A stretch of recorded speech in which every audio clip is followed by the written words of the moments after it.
ನಮಸ್ಕಾರ ಬಂಧುಗಳೇ, ಜನಜಾಗೃತಿ ಪಬ್ಲಿಕ್ ಚಾನಲ್ಗೆ ತಮ್ಮೆಲ್ಲರಿಗೂ ಆದರದ ಸ್ವಾಗತ.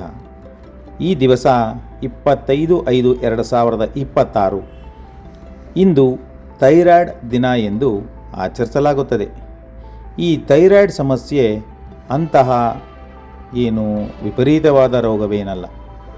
ನಿಯಮಿತವಾಗಿ ಡಾಕ್ಟರ್ನ ಸಲಹೆ ಮೇರೆಗೆ ಅವರು ಹೇಳಿದ ರೀತಿಯಲ್ಲಿ ನಡೆದುಕೊಂಡರೆ ಇದು ಅಂತಹ ಮಹಾನ್ ರೋಗವೇನೂ ಅಲ್ಲ.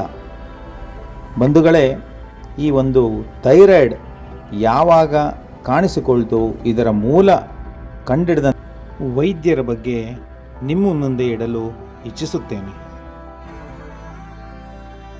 ಈ ಒಂದು ಥೈರಾಯ್ಡ್ ಗ್ರಂಥಿಯನ್ನು ಮಾನವನ ದೇಹದಲ್ಲಿ ಬಹಳ ಹಳೆಯ ಕಾಲದಲ್ಲೇ ಗಮನಿಸಲಾಗಿತ್ತು. ಇದನ್ನು ಕ್ರಿಸ್ತಶಕ 2ನೇ ಶತಮಾನದಲ್ಲಿ ಗ್ರೀಕ್ ವೈದ್ಯರಾದ ಗ್ಯಾಲನ್ ಅವರು ಕುತ್ತಿಗೆಯ ಭಾಗದಲ್ಲಿರುವ ಈ ಗ್ರಂಥಿಯನ್ನು ಕಂಡುಹಿಡಿದರು. ನಂತರದ ಕಾಲಘಟ್ಟದಲ್ಲಿ 16ನೇ ಶತಮಾನದಲ್ಲಿ ಇಟಲಿಯ ಅನಾಟಮಿ ತಜ್ಞರಾದ ಆಂಡ್ರಿಸ್ ವೆಸಾಲಿಸ್ ರವರು ಥೈರಾಯ್ಡ್ ಗ್ರಂಥಿಯ ರಚನೆಯನ್ನು ಸ್ಪಷ್ಟೀಕರಿಸಿದರು. ಮುಂದೆ 1656ರಲ್ಲಿ ಇಂಗ್ಲೆಂಡಿನ ವೈದ್ಯರಾದ ಥೋಮಸ್ ವ್ಯಾರಟನ್ ಥೈರಾಯ್ಡ್ ಎಂದು ಈ ಒಂದು ಕಾಯಿಲೆಗೆ ನಾಮಕರಣ ಮಾಡಿದರು. ಥೈರಾಯ್ಡ್ ಹಾರ್ಮೋನುಗಳು T3 ಮತ್ತು T4ಗಳಾಗಿ ಕಾರ್ಯವನ್ನು 19 ಮತ್ತು 20ನೇ ಶತಮಾನದಲ್ಲಿ ಸಂಪೂರ್ಣವಾಗಿ ಇದರ ಬಗ್ಗೆ ಅರಿತುಕೊಳ್ಳಾಯಿತು. ಥೈರಾಯ್ಡ್ ಎನ್ನುವುದು ನಮ್ಮ ಕುತ್ತಿಗೆಯ ಮುಂಭಾಗದಲ್ಲಿರುವ ಚಿಟ್ಟೆ ಆಕಾರದ ಒಂದು ಗ್ರಂಥಿ.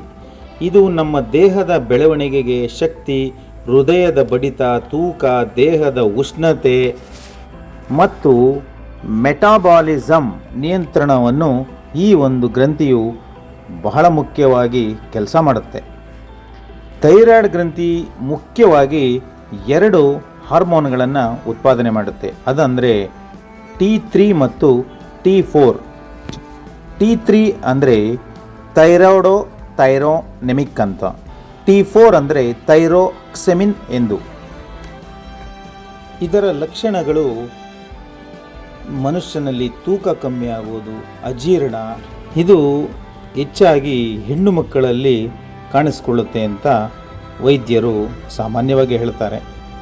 ಆ ಕೂಡಲೇ ವೈದ್ಯರನ್ನು ಕಂಡು ಪರೀಕ್ಷೆ ಮಾಡಿಸ್ಕೊಂಡು ಅದಕ್ಕೆ ನಿಯಮಿತವಾಗಿ ಒಂದು ಔಷಧೋಪಚಾರವನ್ನು ಮಾಡಿಕೊಂಡ್ರೆ ಈ ಒಂದು ಥೈರಾಯ್ಡ್ ಸಮಸ್ಯೆಯೇ ಅಲ್ಲ ಅಂತ ವೈದ್ಯರು ಹೇಳ್ತಾರೆ. ಆದರೆ ನಿಯಮಿತವಾಗಿ ವೈದ್ಯರ ಬಳಿ ಹೋಗಿ ಯಾವುದೇ ಕಾರಣಕ್ಕೂ ನೆಗ್ಲೆಕ್ಟ್ ಮಾಡ್ದಿರ ತೋರಿಸ್ಕೊಳ್ಳಿ. ನಮಸ್ಕಾರ ಬಂಧುಗಳೇ.